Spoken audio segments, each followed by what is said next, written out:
There's something to be said about not being the loudest voice in the room, not taking up additional time to reiterate what's already been said, but really getting to that direct question. And really, it's how do we get things done? This show is powered by Others Over Self. Hit that subscribe button to keep training your brain.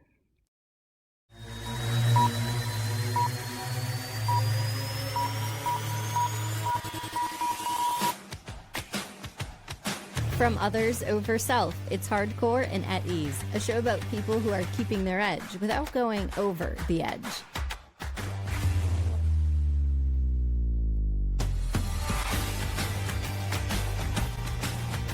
I'm host Shelly Rood. You already know what you know. Yes, you do. You've done the work, you've made the calls, you've earned the judgment. But you decided somewhere along the way that doesn't really count as authority.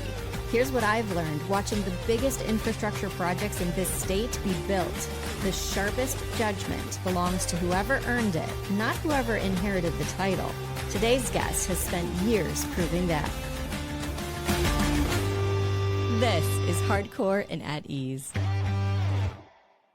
Today's guest is Vicky Rowinski, but before we give to her, I do want to take a second to just mention another woman who works alongside Vicky in the office here. Today's episode is dedicated to Megan. Megan works in Macomb County alongside Vicky, and this week marks her first week back after maternity leave. Now, I have lived through that transition 3 times myself. And so I understand the demands that come back with not just returning after absence, but the emotion that goes behind it as well. Sometimes your brain is still with your newborn child, and sometimes you're glad to leave that newborn child so that you can pour yourself into a work project. But Megan, I'm here thinking about you today because this reminds me that we are not alone in our quest to be hardcore and at ease. Now let's get into today's conversation. A few times a year, I check in with Vicky Rowinski to hear where economic development stands here in Macomb County, Michigan. We're the home to Selfridge Air National Guard Base and the $2 billion infrastructure build-out that's now underway for the F-15EX Eagle mission. Vicky's team went after the F-35 beddown for Selfridge twice, and twice Selfridge lost out. And yet her read on the numbers never wavered because she was comparing apples to apples. She still believed that Selfridge outshined the competition. That was earned judgment that she didn't need anyone else's committee to agree with before she knew that it really counted. Without further ado, here's my conversation with Vicky. Welcome back to Hardcore and at Ease. Vicky is a returning guest with us here today, and she is the head of economic development for Macomb County in our beautiful home state of Michigan. Vicky, it's been a little while since we've connected on this platform, and one of the biggest changes or updates that we've noticed just as a local business is the rise in the forward movement of what's happening at Selfridge. So can you just start by maybe giving us a 30,000-foot overview of what is happening over there? Sure, the momentum has sprung, that is for sure. When earlier this year, they made the big announcement that the state of Michigan was going to be supporting a lot of the infrastructure improvements, committing the 152 million. That was great. Actually, I got to attend the signing of that bill. The governor was at the Macomb Policy Conference on the porch. A lot of the supporters were there surrounding this monumental event. It's not every day that a state says, you know what, we're committed and we're going to put some money, put some skin in the game here. So that happened. That was back in May. And since then, it really has just been go time. We're working really closely with the leadership team over at the base, as well as with the Michigan National Guard, ensuring that whatever we can do to help make sure that these projects get executed and then they get executed on time. Our big mission has been trying to incorporate that whole industry supply chain component of it. So pulling together our partners that are working on these industry days. We've hosted 2 very successful industry days where, you know, just the sheer number of businesses that are interested in pursuing opportunities. The total infrastructure project is about 30 different projects. And, you know, as those projects roll out, whether they are using federal dollars, state dollars, or even county dollars, we are hosting these industry days, and we're really trying to navigate our marketing so that we're hitting the right kind of company that can go after these opportunities, whether they want to go in as a prime contractor or a subcontractor to the prime. A lot of infrastructure construction type projects, but truly amazing seeing that momentum and getting the right companies in the room excited about what's coming to Selfridge. So, what we're talking about here is the new missions that Selfridge Air National Guard Base has brought on that are approved now by the federal government. The 15EX Eagle Strike. Yep.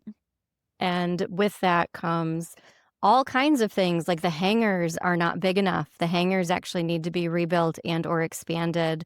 So I know we have a giant new hangar that's getting built. I watch it every day as I drive by the base. I get to see the progress on it. And the runway itself, the runway is not long enough, so the runway has to be extended. So when Vicky's talking about construction, it's every layer of construction to include the roadways, the electricity that has to go around the roadways, the drainage, and even the environmental impact that this construction is having on the local area, because we also have bald eagles that have taken to nesting over in that particular portion of our city. Isn't that a fun element to have to consider when we do this? There's so many layers to it, and I appreciate the subject matter experts who understand what does your construction projects involve and getting down to even just the permitting. So the one project that the county really has a little bit more control over is actually the part of the runway extension that goes beyond just Selfridge proper. We're calling this the off-based project. This is the William P. Rosso. There was actually an open bid process that went out. We brought in our Department of Roads and our Public Works. They talked specifics to the project. They released that bid.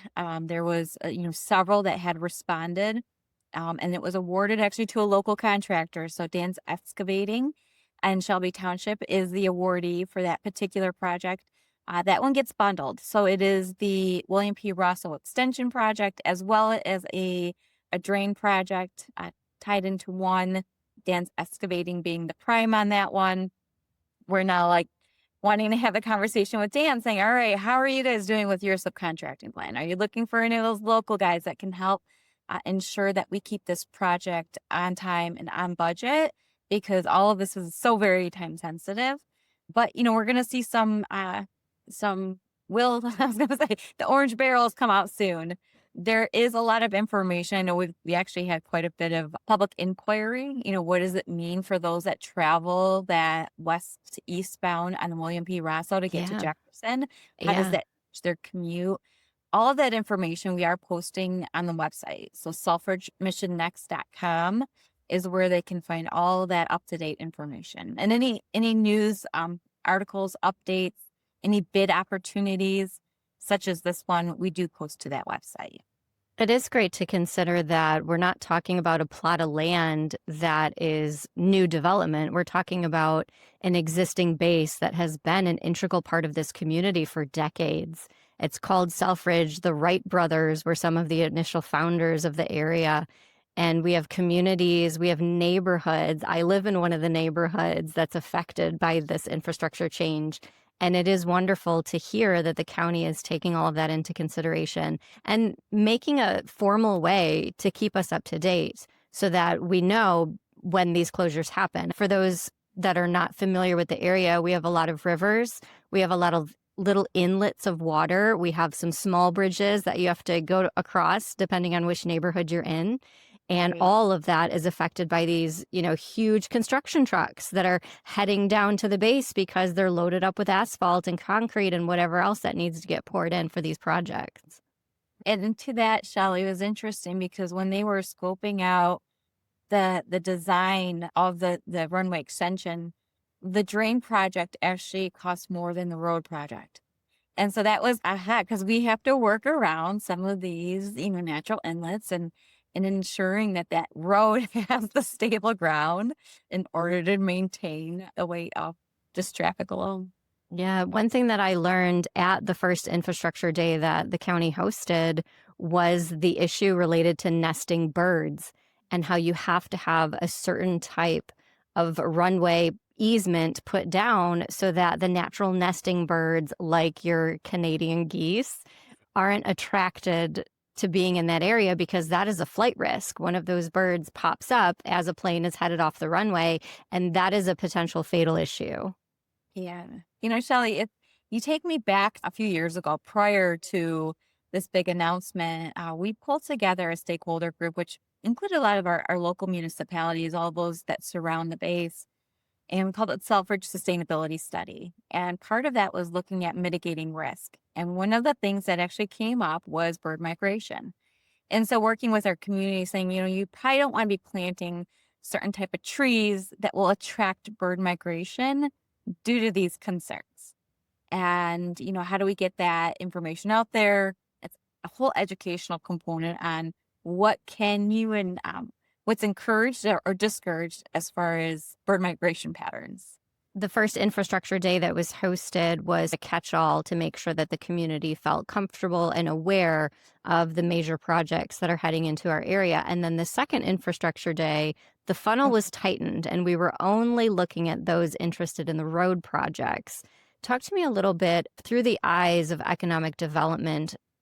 What's planned for the next infrastructure day, and how do you organize these events so that the right people are in the right room? Yeah. And I'm going to take it a step back, Shelly, because you nailed it on the head. So the first one was, let's just all talk about what's happening. And it takes me back to like the moment when I visited the leadership over at Selfridge National Guard Base. Brigadier General Volker was just coming in to her new role. And, proposing this concept of industry days. And I'm like, I know you guys have projects. And she's like, well, actually, I want you to meet Chief Wilford. Chief Wilford is really her right hand in trying to organize just a sheer number of projects. And he's like, there's 30 some projects. And I said, do you realize like nobody knows that? You guys are sitting on 30s. What's keeping you up at night is how are we going to do all 30 projects and still maintain an active base? And I said, well, let us take some of that off of you. And they were so welcoming to the idea of this industry day that we could perhaps maybe vet making sure we've got the right type of businesses in the room. And so the first one we actually hosted at the base. I think that was important, making sure that people just had an understanding of what is to come, as they were driving down to get to the dining hall that day. It'll look very different in the next few months to years. So for them to see that, great turnout. Like you said, the second one, we said, what's coming down the pipeline? We knew the dollars were there to move the project forward on the outside of base. That is the off-base project. So that's the roads, the William P. Russo and the Tucker and the Irwin Drain project. So That money was part of the signature from the Michigan governor that just signed in Mackinac. And so we knew because those dollars were there, we could move forward, right? It was actually, there was tangible dollars to put out a full bid for that.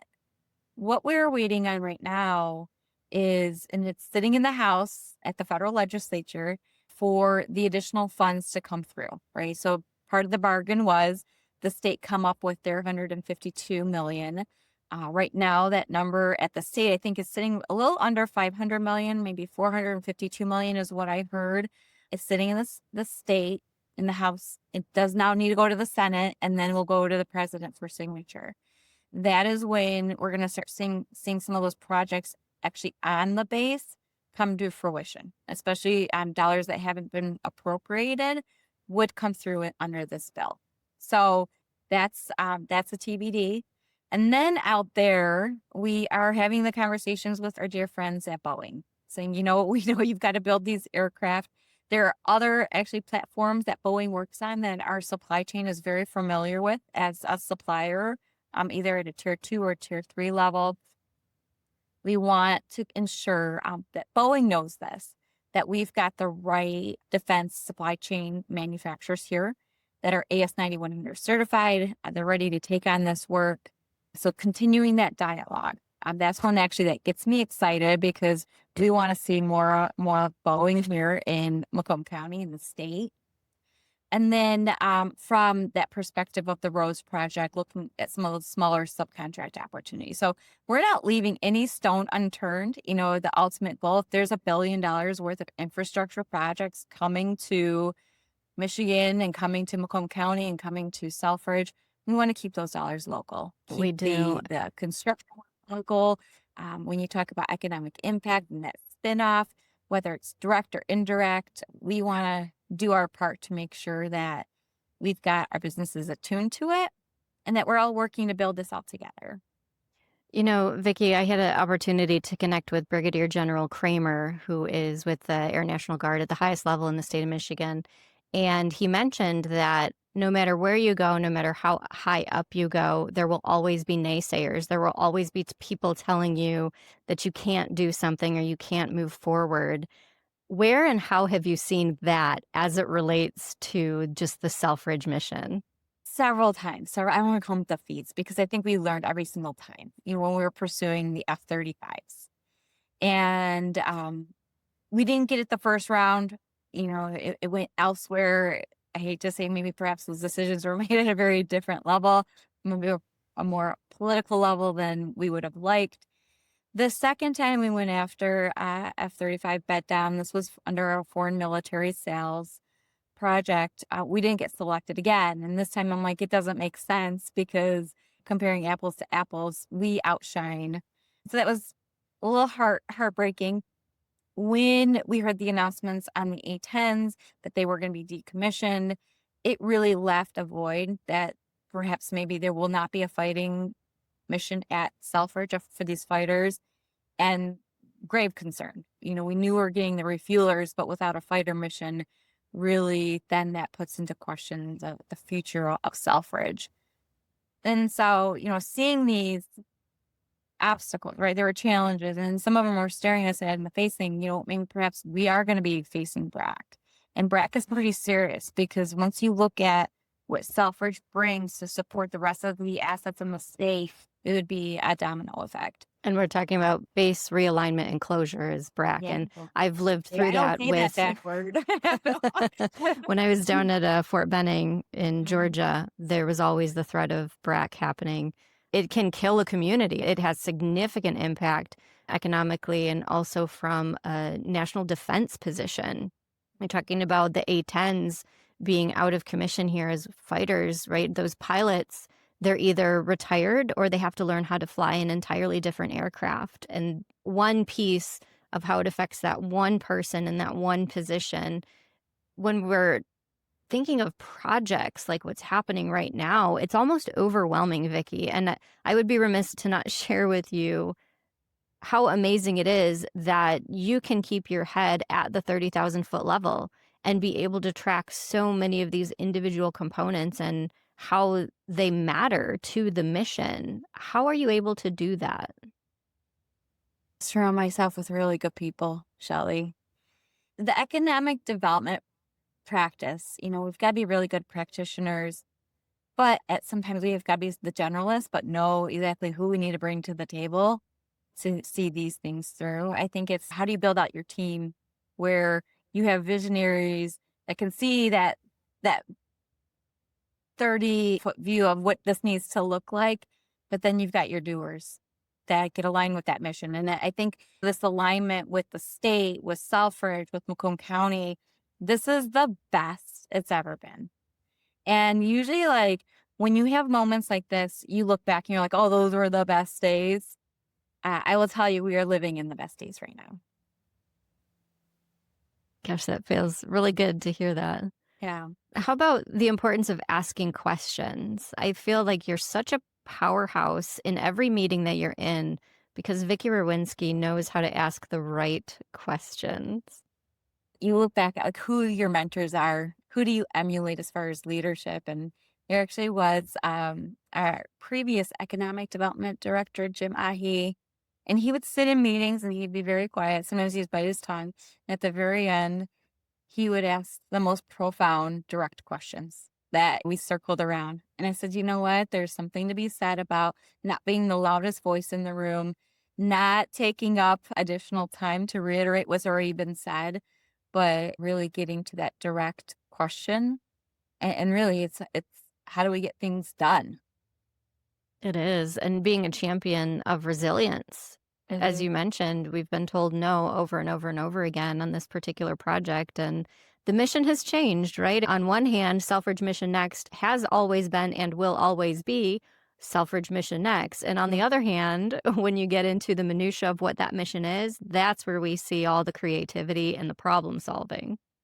And the leadership, right? It's just when you look at the leadership vibe that General Volker brings to the table, her team, they're on it, right? They know exactly where she wants to go.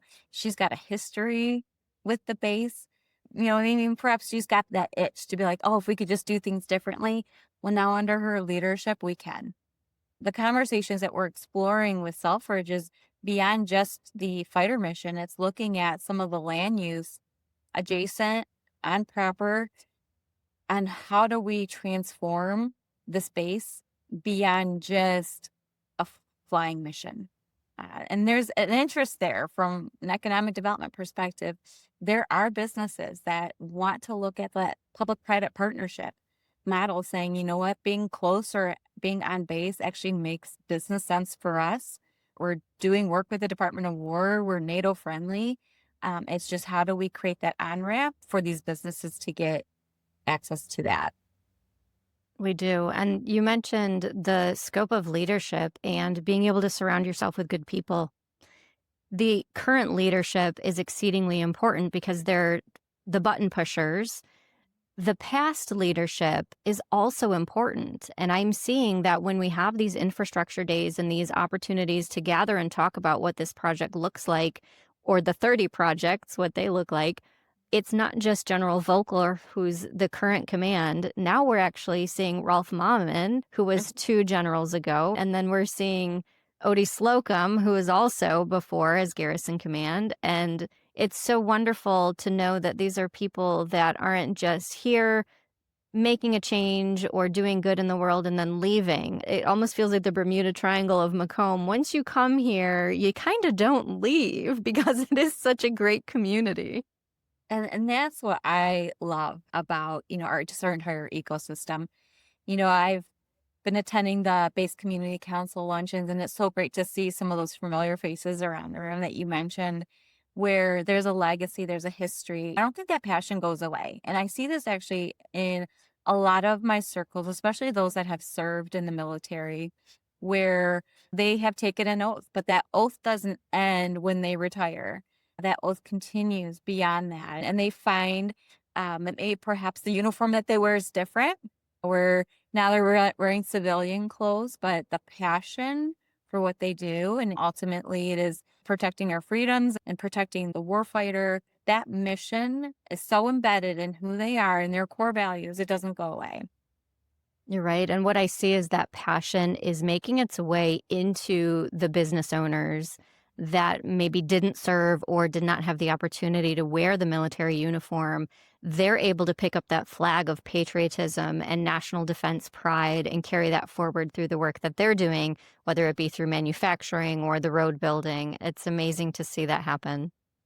I know, Shelly, it was really cool seeing everything leading up to the 250th anniversary of the United States, and seeing some of these businesses that they support our defense industry. Mark Hackle, our county executive, he kind of coined this, where we're protecting those that protect us. And so, yes, you've got these layers, but to see these businesses really step up and celebrate and say, you know what, like, we're a very young country. We're only 250 years old, but for a day, let's all get together and celebrate the fact that we are a beautiful country. And there's certain aspects to all of that that comes back to who we are as Macomb County and our defense assets, whether it's the Detroit Arsenal, whether it's Air National Guard Base. It's that pride and patriotism as well. So we're talking today with Vicky Rowinski, the head of economic development for Macomb County, Michigan. We are the home of Selfridge Air National Guard Base, with $2+ billion of infrastructure happening over the next couple of years here. We will come right back and talk with a small business success story about SAPA.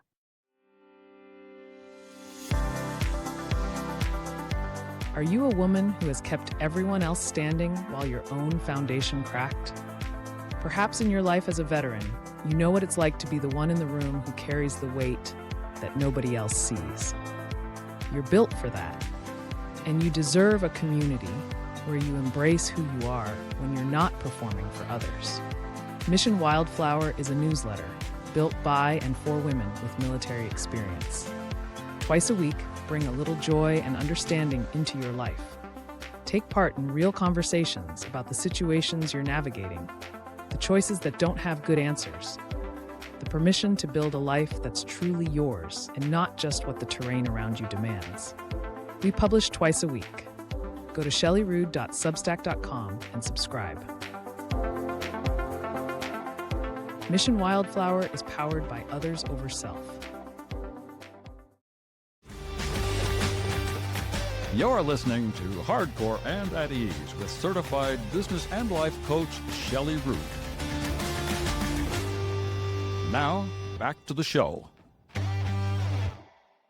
The opportunities for local businesses that are coming with these 30 projects, even outside of the 30 projects, there is significant opportunity in Macomb County for small to medium-sized businesses.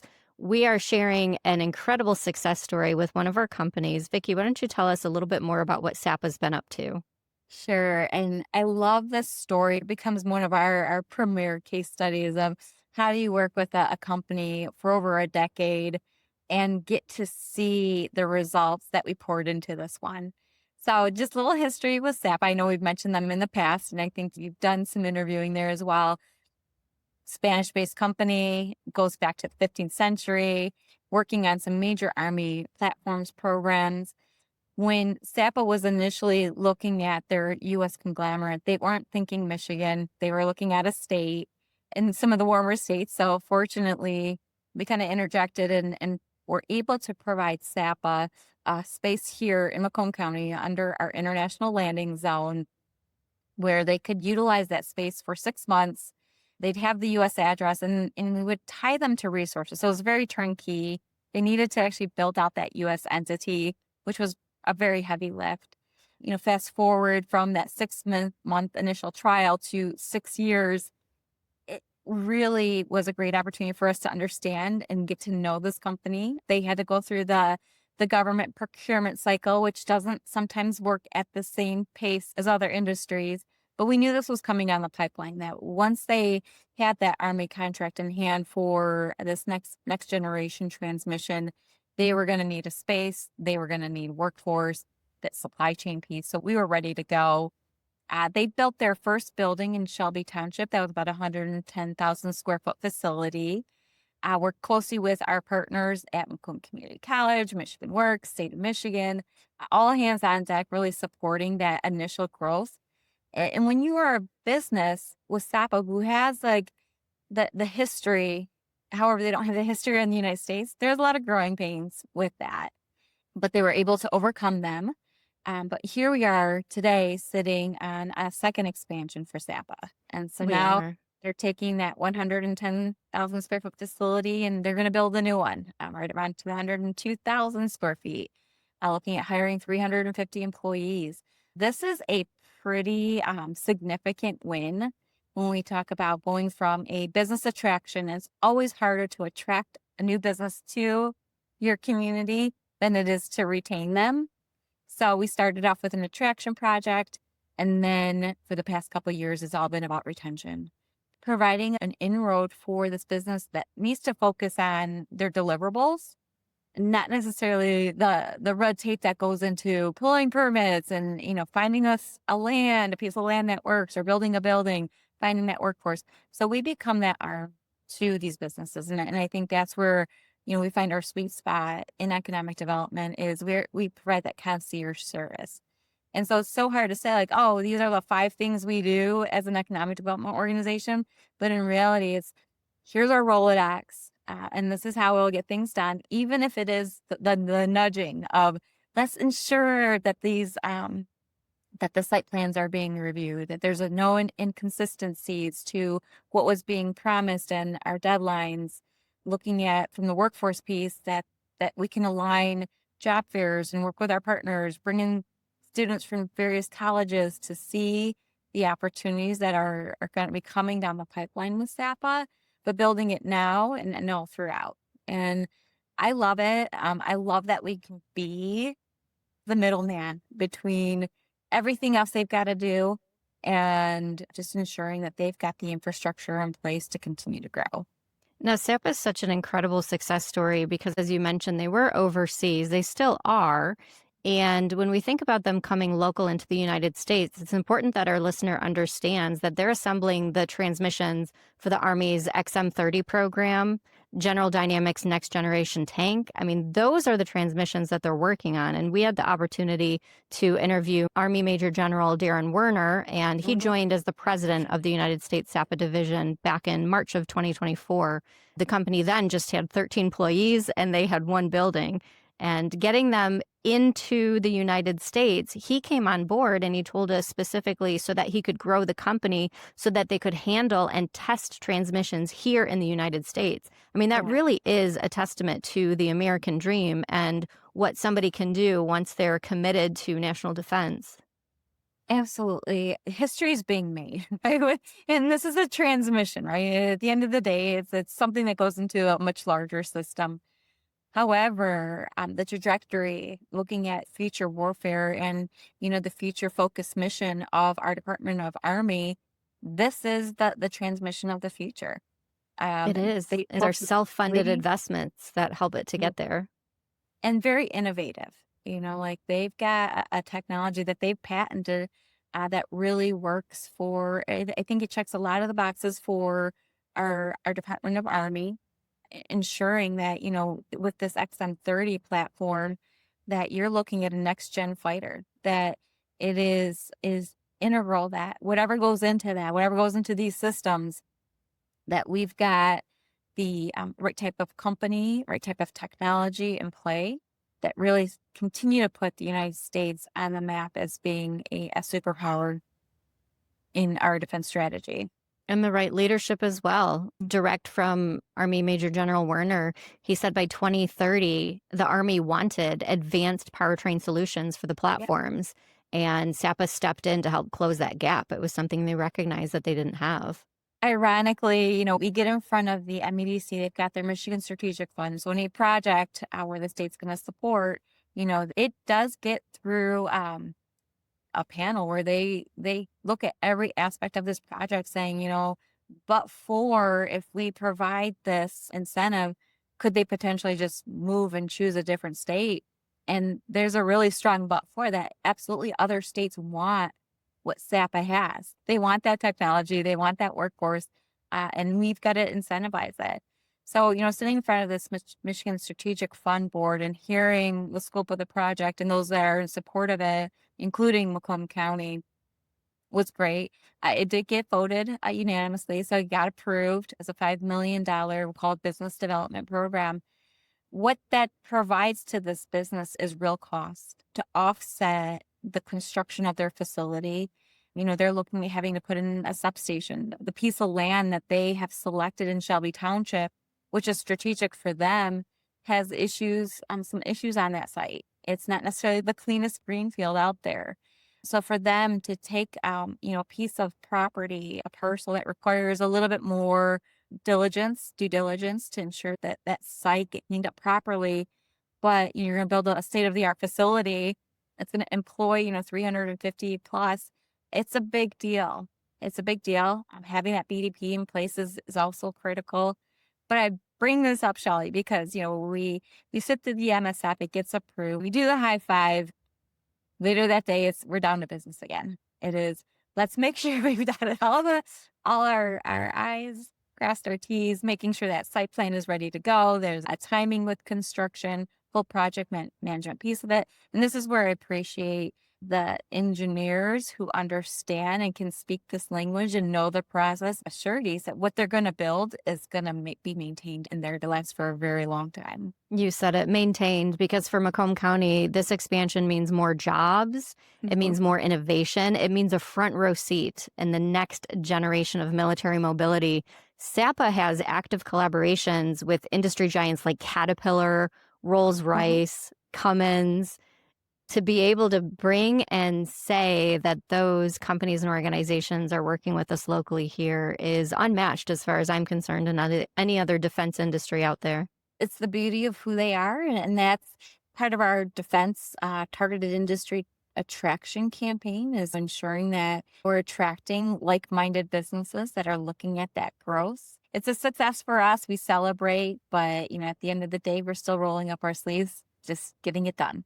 We are. So, Vicky, through the eyes of somebody who knows small business and really understands large scale growth, what is something that SAPA did and did well that contributed to their success that another small business could walk that same path?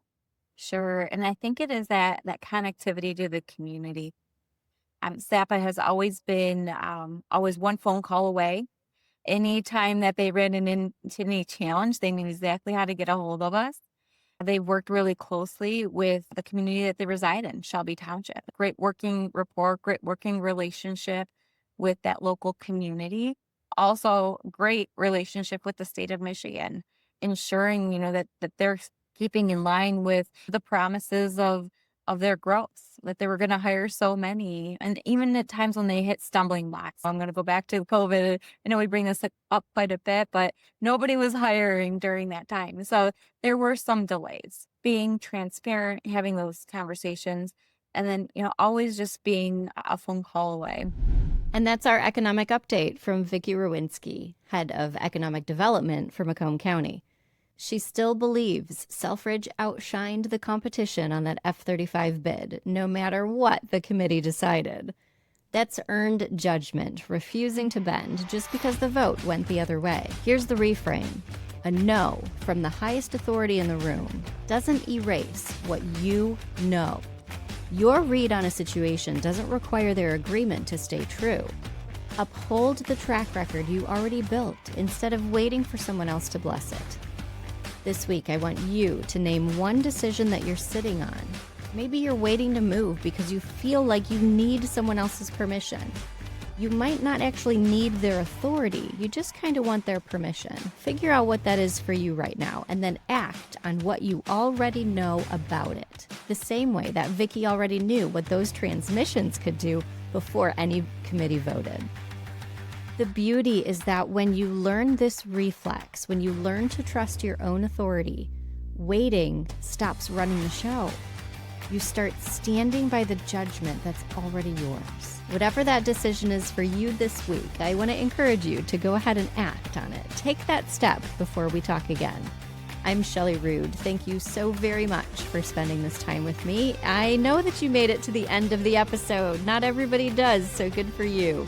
I hope to see you back next Tuesday. We're going to be back with more ground to cover on this idea of having our own lived authority. So until then, stay hardcore, be at ease, and trust the process. You're listening to Hardcore and at Ease. Keep the conversation going at join.othersoverself.com.